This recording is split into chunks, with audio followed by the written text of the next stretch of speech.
طویل عمر پانا ہر انسان کی تمنا ہوتی ہے، لیکن دنیا میں بہت کم لوگ ہوتے ہیں جن کی یہ خواہش پوری ہوتی ہے۔ طویل عمر پانے والوں کے معمولات کیا ہیں؟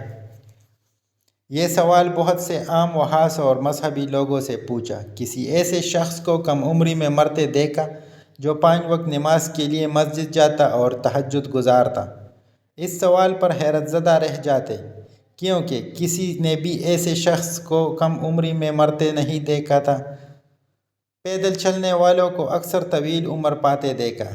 ایک بڑی عمر کے بزرگ کو دیکھا جو اپنے دانتوں کی صفائی کا بڑا خیال رکھتے۔ 85 سال کی عمر میں بھی سارے دانت موتیوں کی طرح چمکتے تھے۔ ایک بڑی عمر کے بزرگ دوپہر کے کھانے کے ساتھ پیاز ضرور کھایا کرتے تھے۔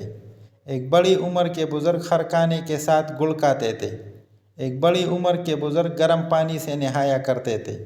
ایک بڑی عمر کے بزرگ ہلکا سا ناشتہ کرتے اور 24 گھنٹوں میں صرف ایک بار کھانا کھاتے۔ لوگوں کی فلاح و بہبود کا بڑا دھیان رکھتے، ذہن پر سکون رکھتے، کسی بھی حالت میں غم و غصہ سے مغلوب نہیں ہوتے تھے۔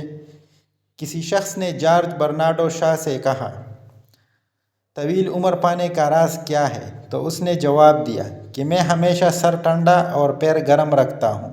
اس پر برنارڈو شاء نے وضاحت کی، میرا مطلب دراصل سر ٹھنڈا رکھنے، میری مراد ہے کہ میں کبھی غصے میں نہیں آتا۔ پاؤں گرم رکھنے، میرا مقصد یہ تھا کہ میں ہمیشہ پیدل چلتا ہوں اور یہی میری طویل العمری کا راز